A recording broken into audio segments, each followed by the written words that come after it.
Last week, Mr. Martin had a special guest, Emma Claire Kyle, and they did an open scene for us. What will he talk about this week?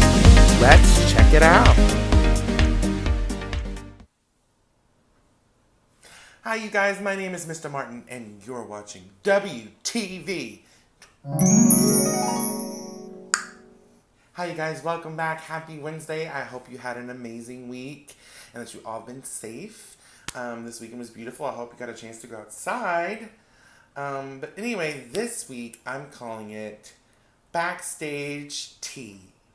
Now, for those of you who don't know what tea is, it means drama, basically drama that happens backstage. And it's not the drama you're thinking about. I'm talking about like forgetting lines or an accident that happened on stage while we were performing, or just stuff like that. Stuff that maybe that the audience doesn't really get to see. And of course, I'll be talking about stuff that I've been through, which is, it's a lot. So anyway, I've been doing theater since I was about 12 years old. So I've done a lot of different shows. I've acted in numerous shows. I've directed some, and I even just did some technical jobs, which include sound, and I also did prop master for a bunch of shows in college, and also the shows I directed. So what I'm going to talk about are things that happened to me, and boy, some of them are interesting. So I just have a few shows that I wrote down that I'll talk about. So the first one, I was the Cowardly Lion in The Wizard of Oz in 2008. Well, the show is going great. It's opening weekend. Some people you might remember, or some people you might know from that show. Caitlin Galata was playing Dorothy. We had Thomas Owens as the Tin Man and Ryan Bayard as the Scarecrow. Things are going great. The show's moving right along, and then one of the actors that was playing like a guard or something, he got really nervous. It was his first show. He freaked out and he skipped like 3 scenes. Like he said like a whole like monologue to a scene like a while away. So skipped one of my songs. He skipped If I Were King in the Forest, which is a big song. Like everybody, if you don't do it, people are gonna be like, what? So at that time, I didn't have that much experience. I was like maybe 17 at the time. And I just thought it was a good idea to walk back on stage. So I walked back on stage, and Dorothy followed me, and she's like, oh my God, this is such a scary forest. Well, because nobody knew exactly what was going on, they were moving on the set for the City of Oz. So they were moving on the wizard, and we're walking on, and Dorothy's like, oh, we're in the scary forest. I said, Dorothy, we not in the city, we in Oz. What I meant to say was, Dorothy, we're not in the forest, we're in Oz. Okay, carry on. And she's like, oh, okay. And they're like, where's the Scarecrow and the Tin Man? And they're off stage, and they're like, what are you doing? Come back. I'm like, what are y'all? I was like, there you are. Come over here. So they walk on, and they're like, hey, how's it going? And then Dorothy said my line that leads into the song. I said, I did what I got to do. I sang my song. After the song was over, I was like, okay, let's go. And then we moved on with the show. Not the best thing to do as an actor is to just walk on, not really let anybody know what you're doing, especially when you're kind of in a crisis like that. But we learn from our mistakes, and I have learned from that, trust me. The next show I want to talk about is Picnic by William Inge. I did it in 2010 at UL. I remember there was this one night, my character had a flask, so like I was drinking on stage, and me and my scene partner were just, whatever. And there's a line that's said, and that line leads to someone walking on stage and interrupting what's going on. Well, the line said, and the girl doesn't show up. So I was like, uh-oh. So she said the line again, and the girl didn't show up. So I was like, I'm gonna just stay in character and drink out of my little flask. There was nothing in it, so I had to pretend I was drinking. There was the guy that was being told off. He's just sitting there. He can't really do anything. It doesn't make sense for his character to do anything. Then there's this other girl. She just kind of like froze up and her eyes got really big, which made sense for her character. And then like my love interest in the show, she her character is very crazy. So instead of just pausing and doing nothing, she went nuts. So just going off on everybody, and then she finally went up to the house, opened the door, yelled the girl's name, and the girl came running out, hysterical. But we were all mortified because we're all getting graded on this. Like we're getting graded because we're all theater majors, so we're kind of just like, oh my god, what's gonna happen? Like I'm drinking too much on stage, just watching what's going on. I don't know what to do because my character's not really an outgoing personality. So my like part, oh my god, it was hilarious. We made it through, and it seems like it was a long time, but it was maybe like a minute. But on stage, a minute feels like an hour because we just didn't know what to do. Like all we could do when we walked off stage was just laugh. Like it was ridiculous. So because I've been doing theater so long, I've been able to do a few shows more than once. Um, I've done Nonsense twice. I've done Nonsense when I was in high school, around 2007, and I did Nonsense. Other Nonsense, I think it was like 2017, maybe 2018. I think it was 2017, something like that. Or it might be 2016. It doesn't matter. I actually did Nonsense twice, and I did two different roles. One time, it was like the mega musical, so they had priests and stuff like that in it. So I played a priest the first time. The second time, I played a nun, Sister Mary Hubert, which was fun and hysterical. But the one I'm talking about is Nonsense by Dan Goggin. In 2007, I was in high school. I was a junior. And I don't know if it was a rehearsal. I don't remember if it was a rehearsal or an actual like performance. But there's tapping in the show. So I'm dressed as a priest and I'm tapping and just living my best life. And then all of a sudden I slip. Because the stage was like this wood, like this really nice like wood, whatever. And my tap shoes, literally like one foot went behind me and into like that. And I landed on my back. And I remember people stopping and I was like, keep going, keep going. Let me tell you. I got back up and just went back to tapping. But sometimes you make mistakes that can't be hidden. And you just gotta get up and get back on that horse. Or get back to tapping. Because the show must go on, right? The next show, like I said, I've done shows. I've done a few shows, like a few times. Another one I've done twice. It was Noises Off by Michael Fran.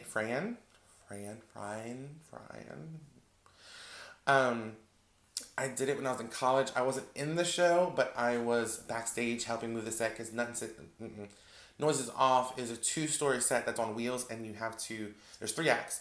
So you have to turn it around for Act 2 to show backstage. So one year when I was in college, in 2009, I did backstage stuff.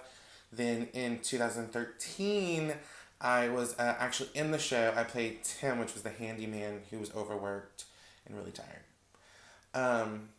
So we have 2 instances that happened, one in each time that I did the show. So the first time we did the show, first time I did it is 2009, and it's opening night. They decided to do Noises Off to reopen Burke Hawthorne Hall on campus. And the show's going great. Like, the actors were killing it. Our set changes were on point. And we were backstage, and we were playing around. We weren't paying attention, which is a no-no. But there's this little bitty, like, fitting room closet situation. And we went in there just to, like, prove a point or something. And then we closed the door, and I pretend like I couldn't open it. Well, then when I really tried to open it, it really wouldn't open. Like, it was locked shut.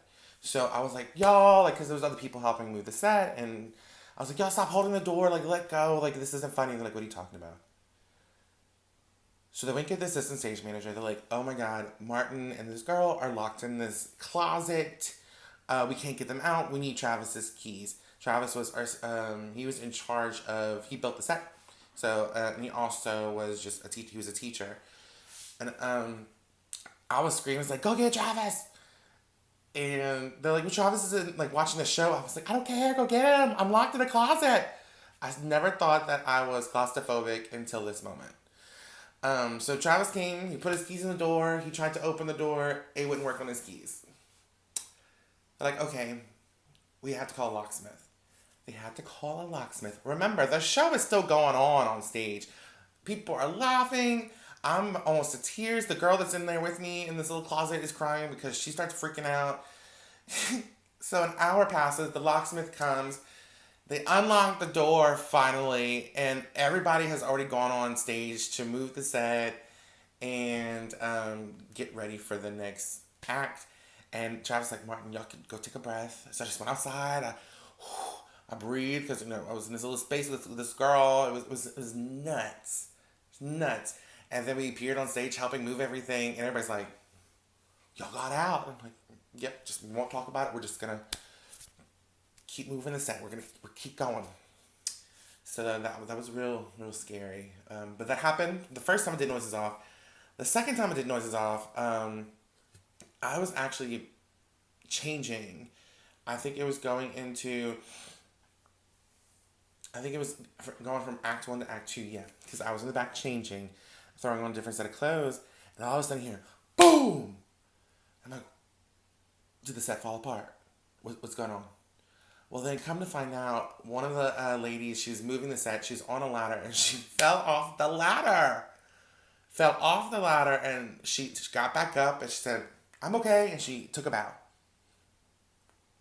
I was like, wow, for such a little bitty thing, like, you made a big old ruckus like that. It was boom. I felt the wall shake.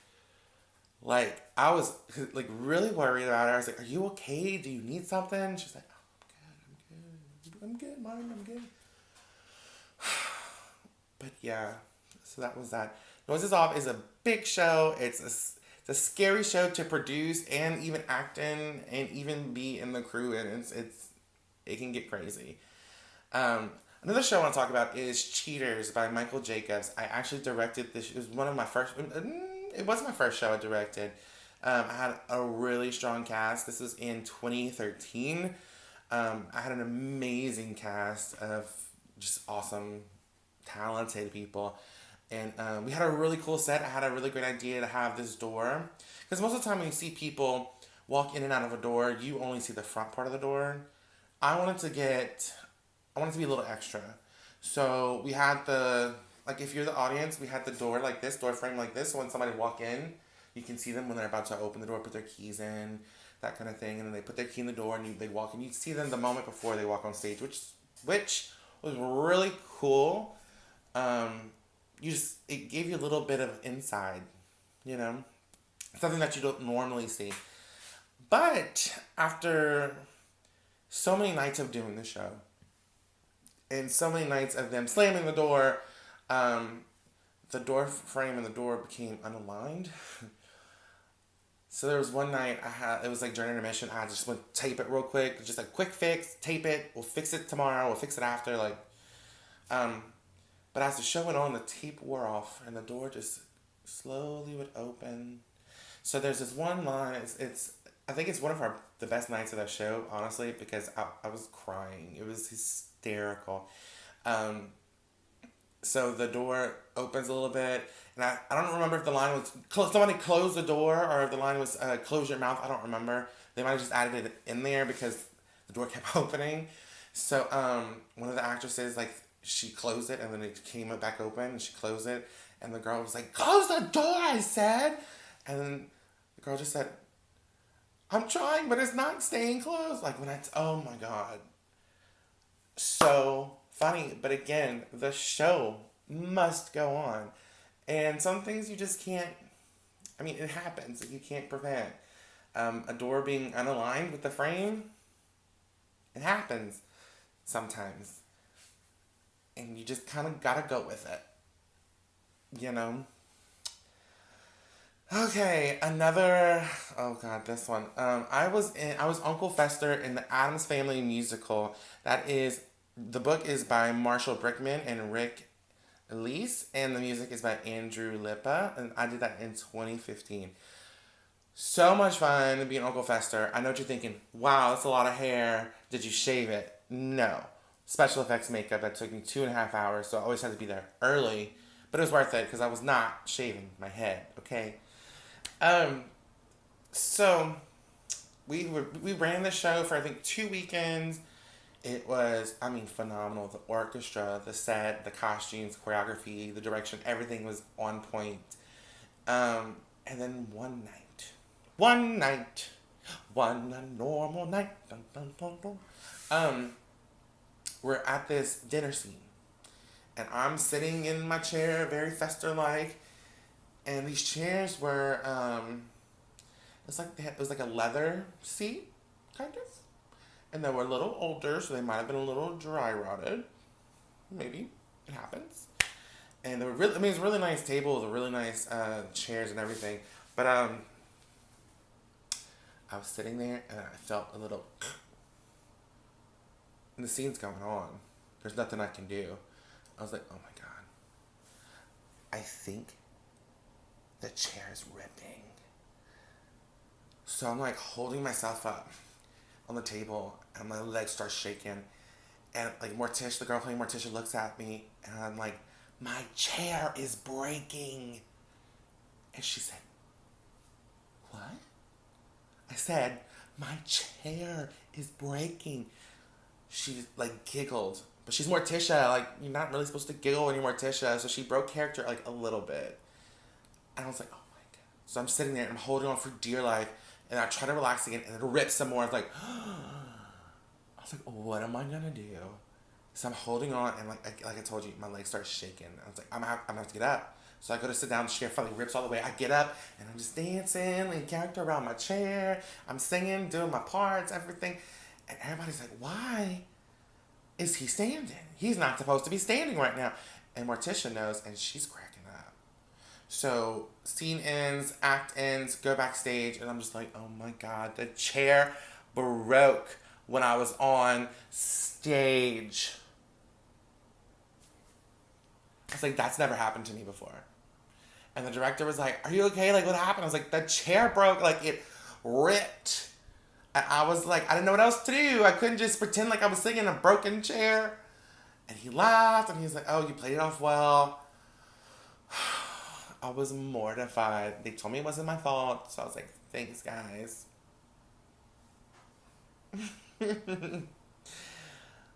Another one I directed for Wonderland. I directed a show. This is some real tea, but just listen. I directed the best Christmas pageant ever in 2017. That's by Barbara Robinson. I had an amazing cast. Once again, those kids were so good. Everything I gave them, they listened. They killed it. They really did. It was a wonderful show. It was amazing. Those kids were great. And one of the kids in the show, she had a ton of like monologues, like huge, like multiple. Like, she had at least 4 or 5. She was basically the narrator of the show, and so talented. And she was seasoned. Like this wasn't her first show with us, or even her first show at all. She was killing it. And then it was opening night. You had opening night like feels, and you're just so excited. Your friends are there. You get to finally show your family what you've been working on, and you get opening night nerves. So when like you're really nervous, you want everything to go perfectly, and I mean sometimes it does, sometimes it doesn't. It happens. Well, she's really into it. She's saying monologue. She did the scene, and then she goes into this other monologue, and it's the wrong one. It's like the one that's later on in the show, like 3 scenes away. So the monologue she was supposed to be saying at that point was very important because that was the quick changes for all the kids. So I'm in the lighting booth doing the sound, and I'm like, oh my God. I'm like, no. And she's like, and then she keeps going, what you're supposed to do. She did what she was supposed to do. If anybody was in the wrong, it was me. I should have been like that. I mean, but I was just trying to find out where she was. The lighting girl was like, we're like pages and pages. So we finally figure out where they are. Then the next scene, people are coming on with half costumes on. Like the angels don't have their like dresses on. They have like maybe a halo that's crooked.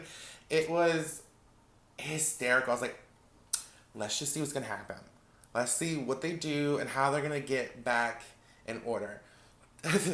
They tried, y'all. They tried really hard.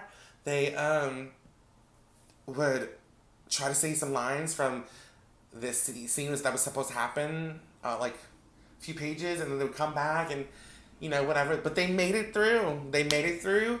And after the show, they were like, "Oh, Mr. Martin, I'm so sorry." It's like, no. The most important thing that happened that night is that all those kids worked as a team to try to get back on track, and that to me was amazing.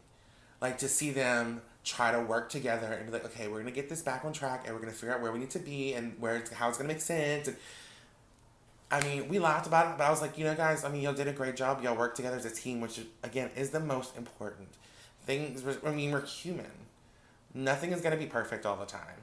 Sometimes it is, and that's great, but a lot of times it's not. Something happens in the day and it throws you off. You never know what's gonna happen. But it was really fun to see them really work as a team. It was really humbling. It was really it was just beautiful. I mean, the next day the show was perfect. Okay, don't get me wrong. They obviously went home and went over their scripts, but they were amazing, and I applaud them. That opening night was all over the place, but they killed it. They stuck to it, and they did it. They did it justice. I think Miss Barbara Robinson would be really proud. Okay, this is probably the most current one, and some of you were there, some of you weren't. So this year we did, every year we do Snowflake's Christmas Adventure as a fundraiser for the MDA, which is the Muscular Dystrophy Association. Ms. Allison Brandon wrote the script, and it's Christmas music, and they travel around the world. It's really a fantastic show. But sometimes technology is not always on our side. Surprise. So I'm doing the music. Everything's going great. The kids are cute as ever. The parents and the families and friends, everybody's loving the show.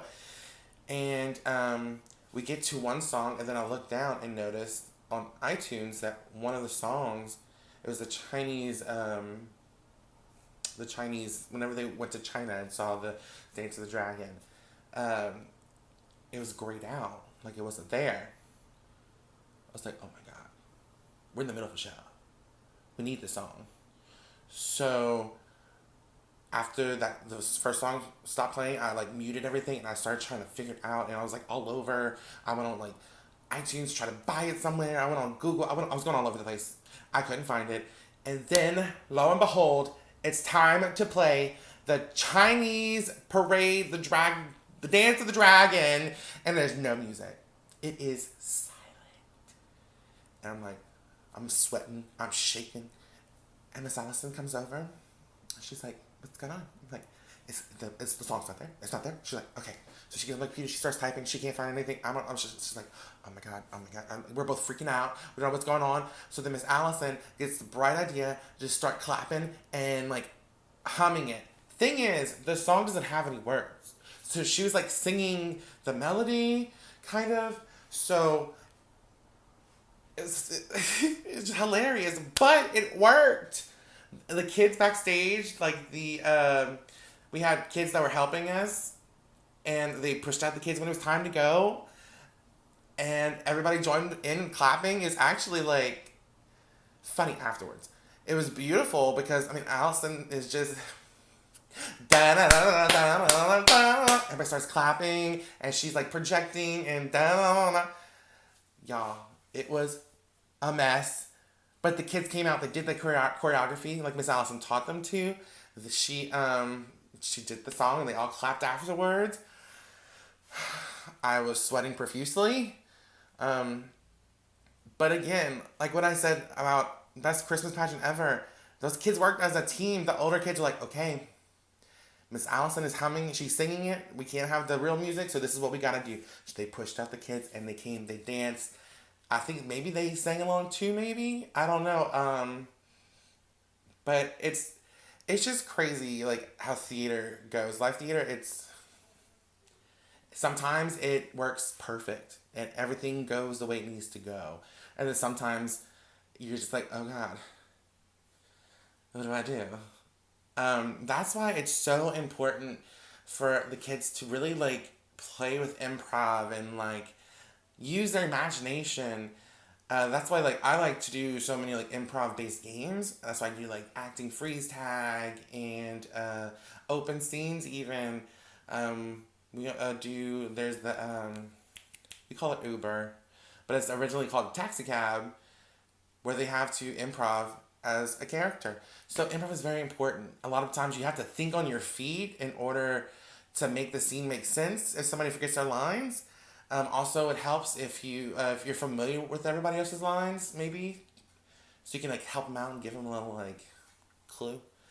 Um, but yeah, we're all, like I said earlier too. We're all human.